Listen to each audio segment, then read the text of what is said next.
Kinabukasan, pumunta si Wang Sheng sa Baoqing Yutang Exchange upang ipagpalit ang isang mahalagang pangil ng halimaw. Habang nakaupo siya at umiinom ng tsaa, magalang siyang tinawag ng tagapaglingkod at sinabi na handa na ang kanyang ipinapagawa. Dinala ng matandang tagapaglingkod ang isang tray na kumikislap sa dami ng ginto at mahahalagang bagay.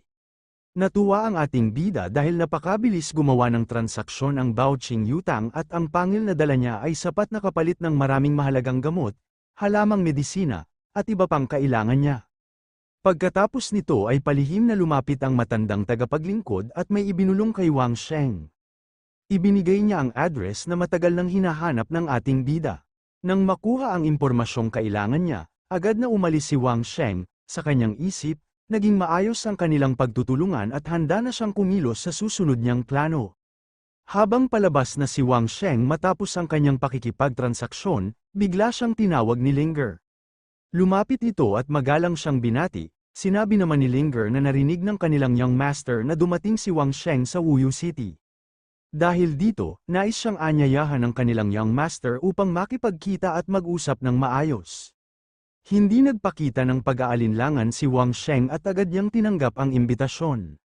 Pagpasok ni Wang Sheng sa silid, sinalubong siya ni Xiao Dong at inalok ng bagong timplang tsaa. Magalang niyang sinabi na matagal na nilang hinihintay si Wang Sheng upang matikman ito.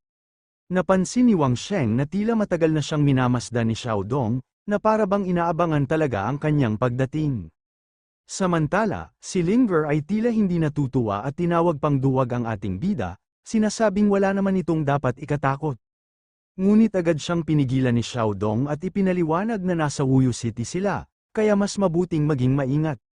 Seryoso rin niyang sinabi na para sa mga taong bagong dating sa lungsod, mahirap agad makakilos ng malaya. Dagdag pa niya, kung mananatili muna si Wang Sheng at magpapahinga sa lungsod, tiyak na makakahanap ito ng tamang paraan upang harapin ang mga problemang kinakaharap niya. Napansin ng ating bida na napakagaling manghula ni Xiao Dong. Sa isip niya, halos pareho ang plano nito sa iniisip niyang paraan upang harapin ang mga aristokratikong pamilya sa lungsod. Ayon kay Wang Sheng, kailangan muna niyang manatiling matatag at pagkatapos ay gamitin ang mga interes ng iba't ibang pamilya upang pigilan nila ang isa't isa at tuluyang mabago ang sitwasyon. Ngunit napansin ni Xiao Dong ang isang kakaibang bagay. Noong huli niyang makita si Wang Sheng, mataas pa ang antas ng kanyang cultivation, ngunit ngayon ay tila isa na lamang siyang ordinaryong tao. Ipinaliwanag ni Wang Sheng na nagkaroon ng ilang aksidente habang nasa Thousand Jedi siya, kaya nagbago ang kanyang kalagayan. Dahil dito, nag-alok si Xiao Dong na magpadala ng tao sa Imperial City upang imbitahan ang pinakamahusay na Imperial Doctor at Alchemist. Layunin nitong tulungan si Wang Sheng na maibalik ang kanyang kakayahang mag-cultivate. Agad naman itong sinang-ayunan ni Wang Sheng at nagpasalamat kay Lu Wen sa tulong. Ngunit sa loob-loob ni Wang Sheng ay may ibang iniisip, dahil gusto nilang makita ang kanyang tunay na kakayahan, nagpasya siyang ipakita sa kanila ang isang maliit na halimbawa upang patunayan ang kanyang kakayahan. Kinagabihan, palihim na pumunta si Wang Sheng sa lugar na pinagtataguan ng mga taong nanggulo sa kanya kanina. Tahimik siyang lumapit sa gusali at sumilip sa loob upang tiyakin kung tama ang impormasyong nakuha niya. Napag-alaman niyang tama ang ibinigay na impormasyon ng Baoqing Yutang, sa loob ng gusali ay maraming nakaimbak na mantika sa pagluluto at mga telangkoten, mga bagay na madaling magliyab kapag nasindihan. Sa loob naman ay naroon ang kanilang pinuno na si Ling Ba, isang mandirigmang may lakas na umabot sa tuktok ng Quadruple Realm, dahil sa lakas nito, kampante ang grupo na kaya nilang harapin si Wang Sheng. Samantala, iniulat ng isa sa mga tauhan ni Ling Ba na buong hapon nilang sinundan si Wang Sheng at siniyasat ang lahat ng ginawa nito, ngunit ayon sa kanya, wala naman itong ginawang kakaiba at tila namimili lamang sa lungsod. Nang marinig ito, nagalit si Ling Ba, sinermonan niya ang kanyang tauhan dahil sa kabila ng pagsunod nila kay Wang Sheng ay natuntun pa rin ang kanilang kalaban ang kanilang pinagtataguan, dahil dito, napagtanto niyang malamang ay matagal na silang natuklasan ni Wang Sheng. Sinabi pa ni Ling Ba sa kanyang mga tauhan na hindi niya iniisip na may lakas ng loob si Wang Sheng na sumugod mag-isa laban sa napakarami nilang tao, sa tingin niya ay dumaan lamang ito roon at baka napadpad lang sa lugar. Dahil natuklasan na ang kanilang pinagtataguan, inutusan niya ang kanyang mga tauhan na maging handa at magbantay upang hindi sila mabigla kung sakaling umatake ang kanilang kalaban. Sumang-ayon naman dito ang kanyang mga tauhan, kasabay nun, may napansin si Lingba na isang granada. Agad niya itong napansin at nasalo niya ang bagay na yon. Ilang sandali matapos yon, may isang tauhan na sumigaw na bigla raw tumakas si Wang Sheng. Nagtaka si Lingba kung bakit biglang tatakas ang kanilang kalaban. Nang tingnan niya ang granada na kanyang nahuli, hindi niya alam na ito pala ay isang time bomb. Sa mismong sandaling yon, biglang nagkaroon ng napakalakas na pagsabog sa loob ng kanilang pinagtataguan. Pagkatapos ihagis ang pampasabog, mabilis na tumakbo palayo si Wang Sheng, at nakasalubong nito ang isang matanda sa daan. Sinabi ng matanda na talagang mapusok at pabigla-bigla pa rin ang mga kabataan. Ayon sa kanya, hindi ganoon kadaling mapatay ang isang tunay na eksperto. Hindi sapat ang simpleng apoy upang talunin ang isang master na nasa tuktok ng quadruple realm kasama pa ang kanyang mga tauhan. Sa gusali, lalong nagliyab ang apoy. Dahil puno ng mantika at tel ang koten ang lugar, mabilis na kumalat ang apoy, agad na nilamon ng apoy ang mga taong nasa loob at nagsimula silang magpumiglas habang nasusunog. Dahil dito, nagulat ang matandang lalaki sa kanyang nakita, at hindi ito makapaniwala. Desperadong sumigaw ng tulong ang mga hangal habang tumatakbo palabas ng naglalagablab na gusali. Sinubukan pa nilang tumakas at sinabi ng isa na tumakbo sila patungo sa ilog upang patayin ang apoy sa kanilang mga katawan. Agad silang tumalon sa tubig upang maapula ang apoy, ngunit nagulat sila nang mapagtanto na kahit nabasa na sila ay patuloy pa rin ang matinding pagliyab ng apoy. Sa gitna ng kanilang paghihirap, napasigaw ang isa sa kanila sa matinding takot at pagtataka kung bakit napakalakas ng apoy at bakit hindi ito mapatay kahit sa tubig. Habang patuloy na naglalagablab ang apoy, nagsimulang maghirap ang mga taong nasunog, dahil dito, mabilis na kumalat ang lason sa kanilang katawan habang nasusunog sila, kaya mabilis lamang silang namatay hanggang maging bungo na lamang sila. Kasabay nun, napansin ng matandang lalaki na kakaiba ang apoy. Kahit tumalon ng ilan sa ilog upang patayin ang apoy sa kanilang katawan, patuloy pa rin itong nagliliyab. Doon niya napagtanto na ang apoy ay hindi lamang basta apoy, ito ay may kasamang lason. Habang pinagmamasdan ang nangyayari, napalingon ang matanda sa gusali, at nasabi nito na wala sa mga taong tumakas palabas ng gusali ang pinuno nilang si Lingba. Ibig sabihin, hindi ito nakalabas at malamang ay namatay na sa loob ng nasusunog na gusali. Dahil dito, labis na nagulat ang matandang lalaki, hindi niya akalain na ang isang eksperto na nasa tuktok ng ika-4 na antas ng cultivation ay mapapatay ng ganitong paraan. Sa kanyang isip, napatanong siya kung anong uri ng sandata o pamamaraan ang ginamit ni Wang Sheng, at lalo siyang nagtaka kung sino ba talaga ang taong yon. Bumalik sa ating bida, habang naglalakad pa uwi si Wang Sheng at hawak ang isang mansanas, ipinaliwanag niya sa kanyang isip ang ginamit niyang sandata. Hindi iyon ordinaryong pampasabog, kundi isang espesyal na arson bomb na kayang lumikha ng napakalakas na apoy na umaabot sa higit 1,500 degrees Celsius sa loob ng isang saradong gusali.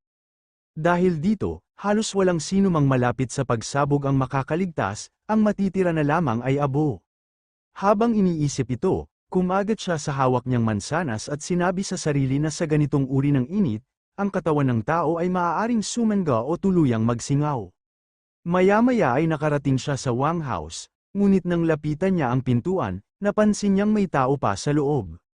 Napaisip si Wang Sheng dahil ang infrared telescope na ginagamit niya upang makita kung may tao sa loob ay wala ng enerhiya, kaya isa na lamang itong ordinaryong teleskopyo. Dahil dito, hindi niya matiyak kung sino ang nasa loob ng bahay. Sa kanyang isip, naisip niyang kung sakaling may problema man, maaari niyang harangin ang kalaban at gamitin ang tubig bilang panangga kung kinakailangan, kaya maingat siyang kumilos habang papasok sa kanilang bahay. Pagpasok ni Wang Sheng sa kanyang bahay, agad niyang napansin ang isang misteryosong lalaki na tahimik na nakaupo sa loob. Lumapit naman ang ating bida at nagbuhos pa ng tsaa para sa kanyang bisita. Magalang niyang sinabi na simple lamang ang kanyang tahanan at nagtataka siya kung ano ang dahilan ng pagbisita ng lalaki. Biglang tumawa ang misteryosong lalaki at sinabi na kahanga-hanga si Wang Sheng dahil nananatili itong kalmado kahit nasa harap ng isang taong tulad niya.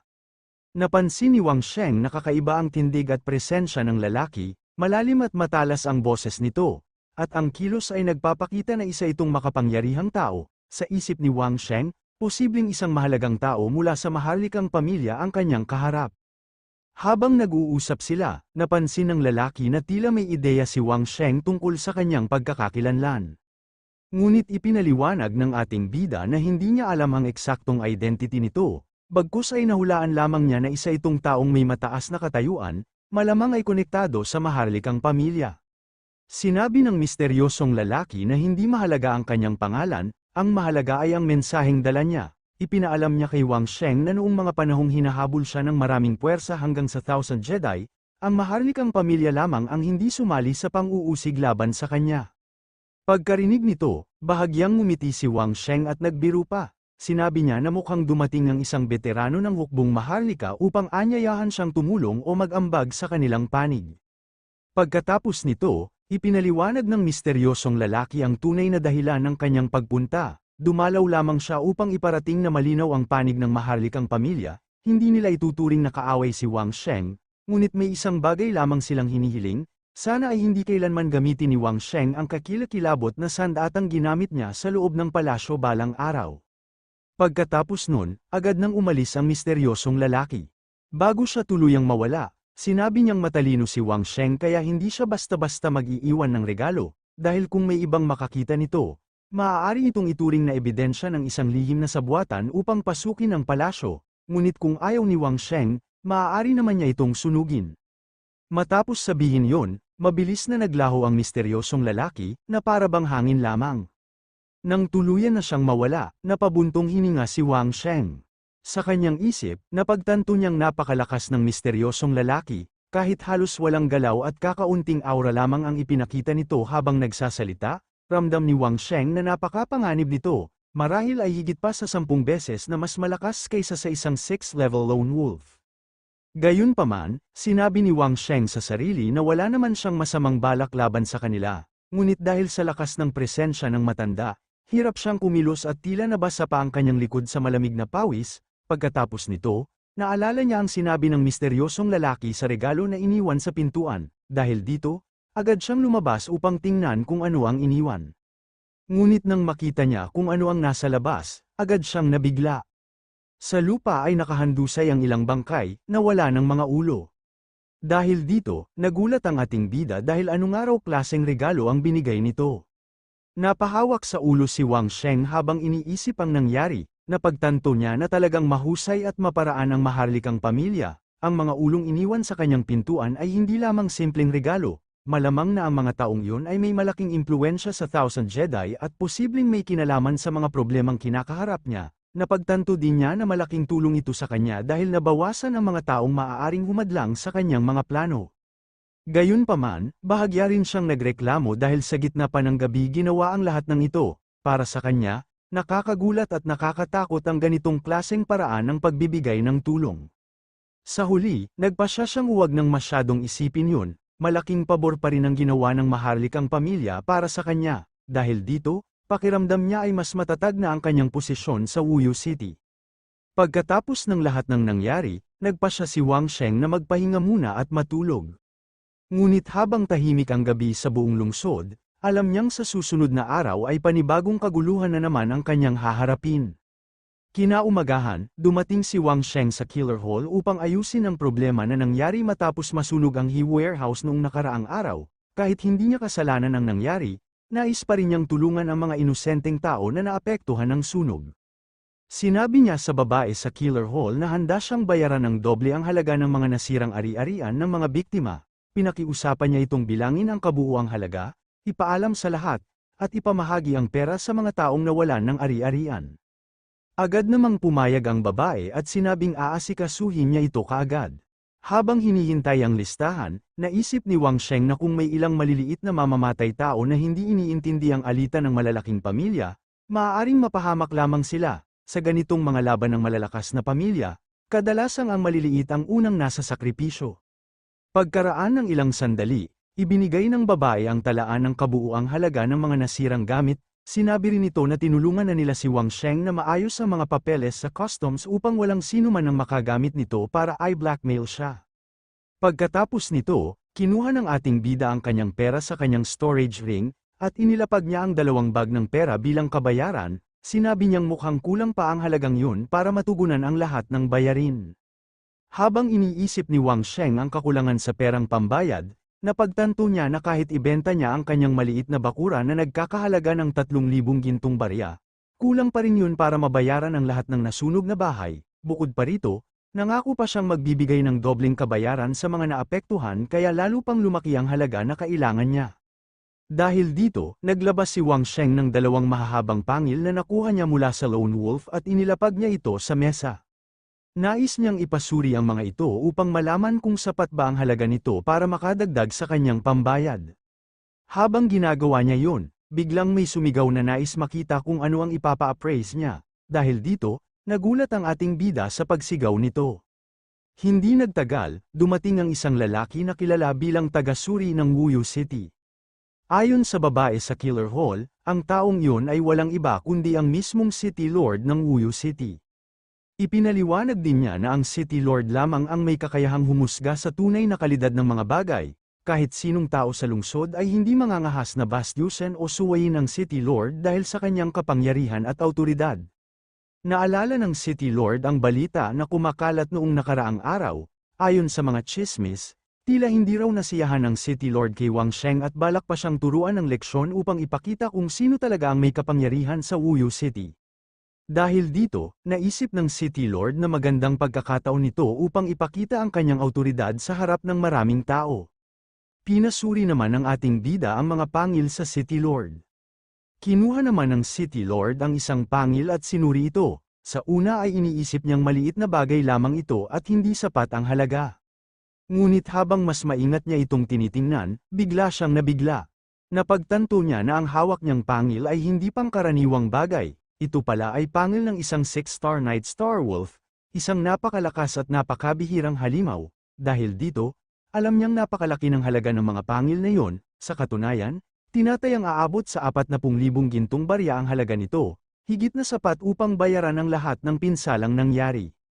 Sa kabila nito, pinagpawisan ng City Lord dahil maraming taong nakatingin sa kanya, kung bigla niyang aaminin ang tunay na halaga nito, para na rin niyang pinahiya ang sarili dahil balak pa sana niyang pahiyain si Wang Sheng. Nagtanong naman ang ating bida, kung sapat na bang araw ang mga ito sa pambayad niya. Kaya kahit alam ng City Lord na napakamahal ng mga pangil, sinabi pa rin niyang hindi ito sapat at inakusahan si Wang Sheng na sinusubukan lamang silang lokohin gamit ang 2 walang halaga na bagay. Sa kanyang galit, malakas niyang sinabi na hindi sapat ang mga iyon at hindi niya papayagan na may manloko sa loob ng Wuyu City. Napansin naman ng mga taong nakapaligid na tila sinasamantala lamang ng City Lord ang sitwasyon upang maliitin ang halaga ng dala ni Wang Sheng, bulong-bulungan ng ilan na halatang hindi patas ang paghusga. Si Wang Sheng naman ay kalmado lamang, sinabi pa niya na kung hindi sapat ang mga iyon, handa siyang palitan ang mga ito ng ibang bagay na may mas mataas na halaga. Ngunit nang marinig iyon ng City Lord, bigla siyang kinabahan. Sa kanyang isip, napagtanto niyang nagkamali siya. Ang mga halimaw na nasa 6th Realm ay karaniwang nagmumula sa pinakaloob ng 1,000 Jedi, at napakalayo ng lakas ng mga ito kumpara sa mga halimaw na nasa gilid lamang ng lugar. Napaisip siya na kung malaman ng City Lord ang tunay na halaga ng mga iyon at ang kanyang ginawa, malamang na siya pa ang maparusahan. Kaya agad niyang binawi ang kanyang sinabi at nagpanggap na nagkamali lamang siya sa paghusga. Humingi siya ng pagkakataon na masuri muli ang mga pangil. Ngunit agad siyang pinigilan ng isang lalaki at sinabi na hindi na kailangan yun. Ayon sa kanya, tila napag-iwanan na ang pamantayan ng kanyang paghusga. Sa sandaling yun, biglang dumating ang isang maringgol na lalaki kasama ang kanyang mga tauhan, ipinahayag niya na isang mahalagang panauhin ang naroroon at inamin niya na ang tanggapan ng City Lord ang may pagkukulang sa nangyari. Ang lalaking yun ay ang tagapangasiwa ng mansyon ng City Lord. Agad siyang humingi ng paumanhin kay Wang Sheng, ipinaliwanag niya na hindi sapat ang kakayahan ng mga taga-suri ng kanilang mansyon at umaasa siyang hindi ito mamasamain ni Wang Sheng. Pagkatapos nito, binalaan niya ang City Lord at sinabi na balang araw ay paparusahan siya ng mabigat dahil sa kanyang kapabayaan. Dahil dito, napatahimik ang hangal sa kanyang narinig. Kasabay nun, kinuha ng lalaki ang mga pangil at maingat na sinuri ang mga ito. Matapos ang kanyang pagsusuri, ipinahayag niya ang tunay na halaga ng mga iyon. Ayon sa kanya, ang 2 pangil ng 6-star Night Star Wolf ay kanilang bibilhin sa halagang 50,000 gintong barya. Nagulat ang mga taong nakapaligid nang marinig yun, Hindi sila makapaniwala na si Wang Sheng ay nakapatay ng isang halimaw na nasa antas ng Sixth Realm. Para sa kanila, kung mali ang sinabi ng tagapangasiwa, matagal na sanang patay si Wang Sheng. Ngunit dahil siya mismo ang nagsabi nito, malinaw na totoo ang lakas ng halimaw na napatay ni Wang Sheng. Sinabi naman ng ating bida na ayos lamang sa kanya ang presyo. Para sa kanya, sapat na ang perang yun basta mabayaran lamang niya ang lahat ng kabayaran sa mga pinsalang nangyari.